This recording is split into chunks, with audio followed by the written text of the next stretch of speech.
চলো আজকে আমি তোমাদের সাথে শেয়ার করি গত রাতের একটা ভিডিও। গত রাতে প্রায় তখন 11:30 বাজে। তখন রুষার বাবা বললো চলো আমরা একটু হেঁটে আসি বাইরে থেকে। তারপর হেঁটে বের হলাম আমি।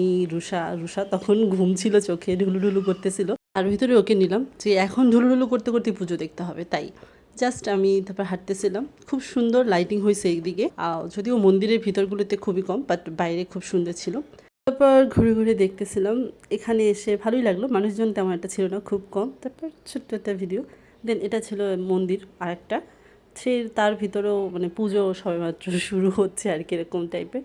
তারপর আরেকটা জায়গায় গেলাম, সেখানে এই থিমটা আমার অনেক ভালো লাগছে।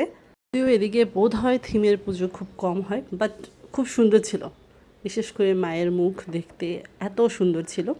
তারপর এই লাইটিংগুলো গোলাপি এবং সাদা, সেটাও ভালো লাগছে। তারপর আমরা এখানে দাঁড়াইছিলাম, এখানে একদম দিনের আলোর মতো পরিষ্কার ছিল, তাই ছবি তুললাম অনেকগুলো ছবি, খুব সুন্দর আসতেছিল। তারপর এই তো যাচ্ছিলাম, তো আমি বললাম তাহলে আমাকে একটু ভিডিও করো, আমি হাঁটতেছি তাই। তো 3-4 বার ভিডিও করার পর এই ভিডিওটা একটু ভালো। তারপর একটা পূজা মণ্ডপে গেলাম, আর এখানেও সেম, মানে এখনও সাজানো হচ্ছে, পুরোপুরি সাজানো হয় নাই। তো এই তো। আর সব থেকে মজার একটা ব্যাপার হয়েছে, সেটা হলো রুষার বাবা রুষাকে নিয়ে যেখানেই যাক না কেন, সে রাত 12টা বাজুক বা যে কটা বাজুক সমস্যা নেই, তার মেয়েকে সে ফল খাওয়াতেই থাকে। এখানে আসছে তখন ও খেয়ে দিয়ে একদম আসছে বাসা থেকে। তারপরে তার মেয়ে হাঁটছে, তাই তাকে নিয়ে বসছে কলা খাওয়াতে। তো এই তো।